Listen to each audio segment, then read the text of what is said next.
Hello everyone, welcome back to another video. Today we've got our first bonus video. So I've just got too many useful phrases written down and I can't fit it all into 5. So today I'm going to try and give you 10 phrases in under 10 minutes. So do forgive me if I speak quite quickly.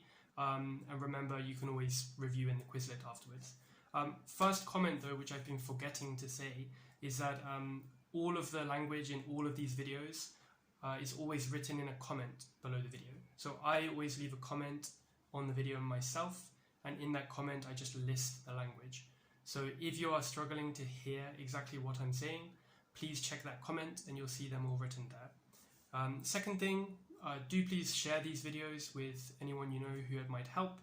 And I'd like to invite you to write your own sentences in comments under the video. And if you do, I'll correct you or give you some feedback there.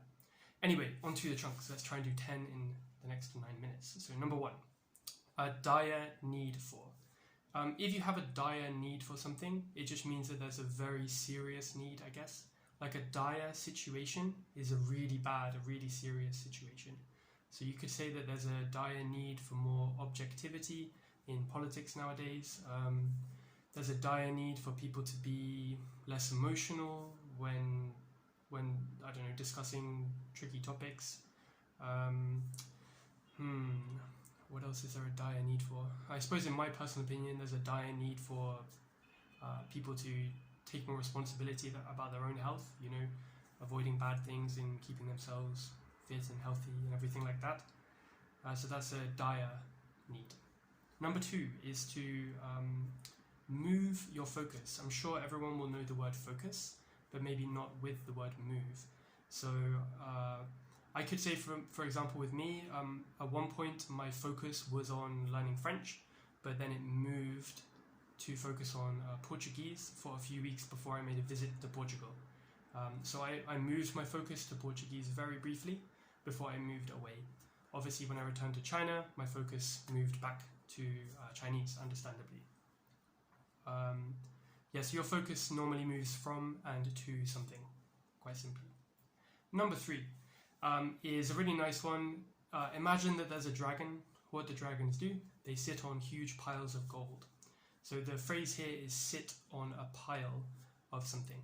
So you could say that when I was preparing for today's video, I was sitting on this huge pile of useful language. That's why I've decided to do a bonus video with extra phrases. This came up in the context of an article about a company sitting on a huge pile of data. So really, I suppose it could be a pile of anything, but yeah, if you're unsure, then definitely leave a comment below and I can maybe give you some feedback. I mean, I suppose you wouldn't sit on a huge pile of computers. That sounds a bit weird, but a company might be sitting on a large pile of stock, for example. That would be okay. Number 4, moving on, is to get something up and running. When you get something up and running, it's that process you have to go through to start something until it gets to the point where it's self-sufficient or sustainable or just running. So you could say that it took me a couple of days to get this YouTube channel up and running, but now I would say that it's running okay. You know, it's not taking me too long to do these videos, but getting it up and running took a bit more work. Yeah, so usually getting something up and running is a bit difficult. That's why, you know, there are loans and financial aid available for people who are just starting a company, because they need some assistance to get the company up and running. But once it's going, then they can pay that money back in the future. Alright, number 5 is after the dust settles. So this one you can kind of imagine. Something crazy happens, dust flies up into the air. So after the dust settles is just, how to explain, it's not soon after something happens. It's like after the results of something have happened, people have understood them, everyone has seen and analysed what happened. I suppose things have calmed down. So I keep mentioning the election, but yeah, after the election in the US, I'm sure that dust will be kicked up into the air. Who knows what the immediate results will be, but perhaps after the dust settles would be a good time for people to I don't know, start making the decisions they need to make for work or for their business or whatever it might be. I think we're doing okay for time. Number 6 is to play to your strengths. This one I really like because you use it in all sorts of different contexts, but yeah, it has this idea of playing a game to it. You know, in a conversation, if you're quite a shy person or if you're introverted, then you might play to your strengths by not trying to be in the middle, like center of attention for a huge group of people, but rather, you know, catching someone in a one-to-one conversation and asking them more about their interests. So in that way, you could give a good impression, even though you're not extroverted, by playing to your strengths. In a similar way, literally in a game, if you're playing chess, you could play to your strengths by making the game more confusing or playing away from normal strategy if you know that your like memorized openings aren't very good. So if you're kind of expecting, the other guy's going to be better than me if I play a normal game, so I'll make it complicated, and that's going to play to my strengths. I'll think of another interesting example for the Quizlet there to help you with that one. Number 7 is a claim to fame. So if someone has done something which was impressive, or can do something impressive, or maybe knows someone who's famous, or even knows someone who has done something cool, that would be their claim to fame. So obviously most people would say that they're not famous. I'm certainly not famous, but you can still talk about your claim to fame or a claim to fame. So I have a nice example for you. I can do this. So I'm moving both my fingers in opposite directions, and I always show this to people. And that's my claim to fame. Of course, it's just a tiny little silly thing, but I find most people I meet can't do it.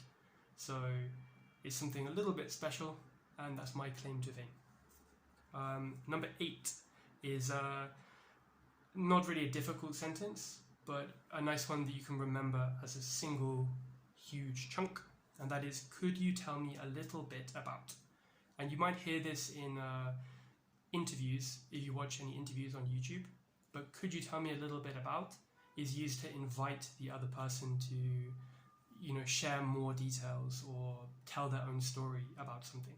So for example, if you've been to France and I know that, I could say, could you tell me a little bit about your experiences in France? And what that question means is, now I'm going to stop speaking and I'm going to let you talk.